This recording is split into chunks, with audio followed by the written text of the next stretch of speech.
देखिए, ये जो जेनजी आज बाहर निकले, उनको हमने कभी शक्ल तक नहीं देखा था।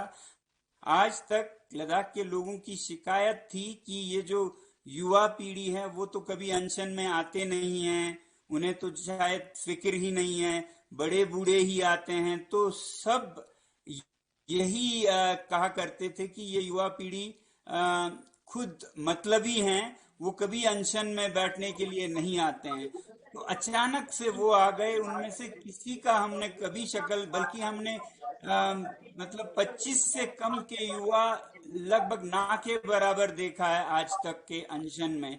आज अचानक उनका सबका एक तरह का बाढ़ सा आ गया। ये सब लोग हैरान हैं इस पे।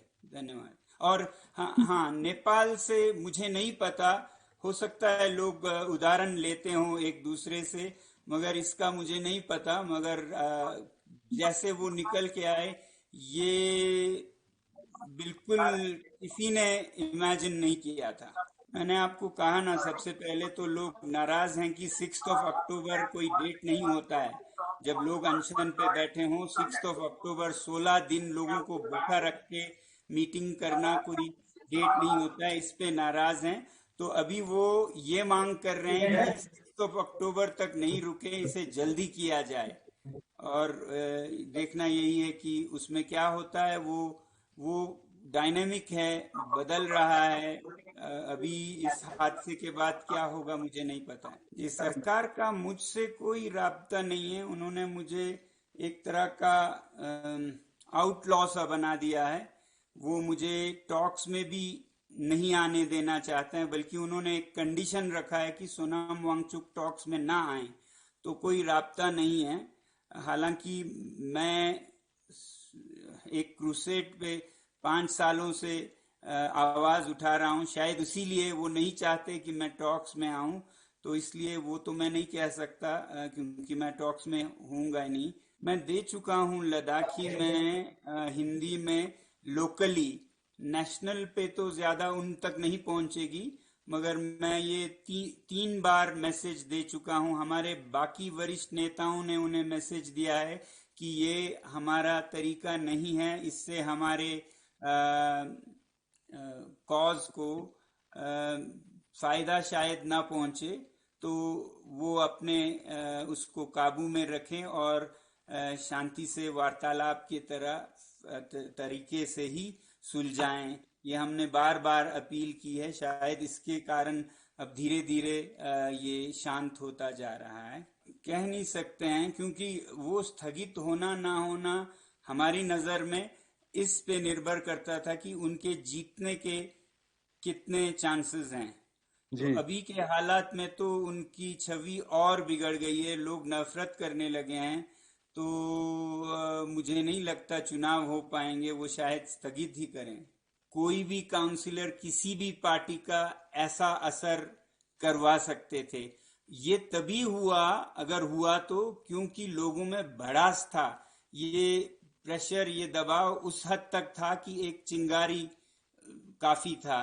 तो हम किसी एक पर निशाना साध के अपने जिम्मेदारियों से हाथ नहीं धो सकते हैं। तो पहली बात ये कहूंगा। दूसरी बात, उन्होंने हमारे स्टेज से नहीं कहा था, उन्होंने अपने प्रेस कॉन्फ्रेंस वगैरह से कहा होगा, मगर अनशन के स्टेज से नहीं था। अनशन के स्टेज को हमने पॉलिटिकली सैनिटाइज रखा था। हमने कभी किसी कांग्रेस के या किसी भी पार्टी के किसी भी नेता को कभी भाषण देने का मौका ही नहीं दिया। तो ये कहना भी गलत होगा कि हमारे करेक्ट। स्टेज पे किसी ने कहा हो। बाकी मैं फिर कहूंगा, किसी भी पार्टी के किसी नेता में ये शक्ति, ये कमांड नहीं है कि वो 4-5 हजार युवकों को इस तरह निकाल पाए। ये उनके फ्रस्ट्रेशंस का नतीजा था। ये हमें मानना चाहिए, नहीं तो हम फिर दोबारा गलत रास्ते पे जाएंगे और असली मुद्दे को इलाज किए बिना इधर इधर उधर मरहम करते रह जाएंगे। ये फिर वापस आएगा। इसलिए ये बहुत ही गलत होगा कि हम किसी पार्टी पर, किसी नेता पर उंगली उठाकर अब असली जो वजह है उस पर हम मिट्टी डाल दें।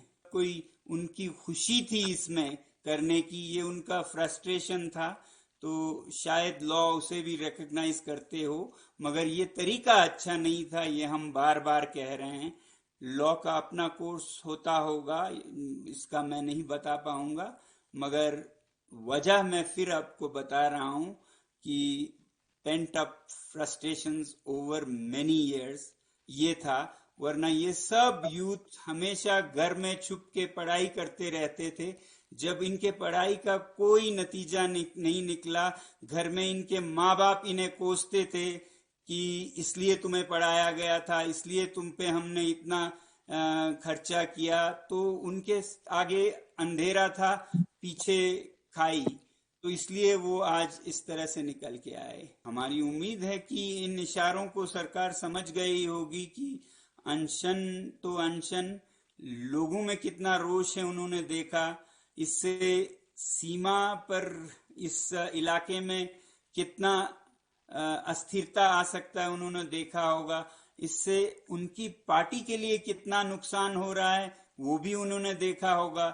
इसके बाद भी अगर वो इस मसले को हल नहीं करते हैं तो शायद कोई इतना बड़ा वजह है कि जिसके लिए वो हर चीज को कुर्बान करना चाहते हैं, देश की सुरक्षा को, लोगों के जज्बातों को, पार्टी के परफॉर्मेंस को। तो ये आगे देखेंगे हम। अभी तो थोड़ा सा शांति बढ़ा है, हम सोच रहे थे कर्फ्यू लगेगा, मगर अभी सिर्फ सेक्शन 163 जो दफा 144 है वो लगाया गया है लेह में। अभी धीरे धीरे, बल्कि बहुत लंबा रहा, अभी धीरे धीरे थोड़ा शांत हो रहा है। अगले दिनों में देखेंगे। हमें बताया गया कि कल गृह मंत्रालय से कोई वरिष्ठ अधिकारी यहाँ लद्दाख में बातचीत करने आ रहे हैं, तो उससे शायद कुछ नतीजे निकले कि बातचीत कब होगी, क्योंकि लोगों का बहुत रोष है कि ये एक मजाक हमारे साथ हो रहा है कि आप बातचीत रखते भी हैं तो इतना दूर अभी तक रखा नहीं। 4 महीने हो गए हैं, आप समझ रहे हैं, पिछले बातचीत से 4 महीने हो गए, और वो इलेक्शन में जाना चाहते हैं अगले, जबकि पिछले इलेक्शन का वादा पूरा नहीं किया है। तो इन सब से लोग काफी नाराज हैं। अगर हम इतना प्रतिरोध कर रहे हैं, इतना अनशन पे बैठ रहे हैं, तो वो सरकार से ही मांग कर रहे हैं ना, तो सरकार अपना जिम्मेदारी बेहतर निभाए, यही हम मांग कर रहे हैं। तो आप समझ सकते हैं जिम्मेदारी कहाँ है। जी, ऐसा ही महसूस कर रहा हूं मैं। एक तरह से ये ओवर पावर हो गया हमारा सारा शांति का तपस्या, और एक ही दिन में वो सब एक तरह से विफल होता लग रहा है। मगर फिर कहता हूं मैं, उनकी जो घुटन है उसे मैं समझ सकता हूं। देखिए, कोई भी किसी को भी भटका नहीं सकता है जब तक कि मसाला पहले ही बना ना हो, जब तक कि घुटन लोगों में ना हो। तो वो उस चिंगारी का मत पूछिए, उस घुटन का पूछिए जिसके कारण से चिंगारी आग पकड़ती है। तो मुझे नहीं पता कि वो कोई और इसको किसी दिशा में ले जाएं। हालांकि मुझे पता है यहाँ के जो भी पॉलिटिकल पार्टीज हैं बहुत ही कमजोर हैं, बहुत ही, क्या कहूँगा मैं, इनएफिशिएंट हैं, इनकॉम्पिटेंट हैं।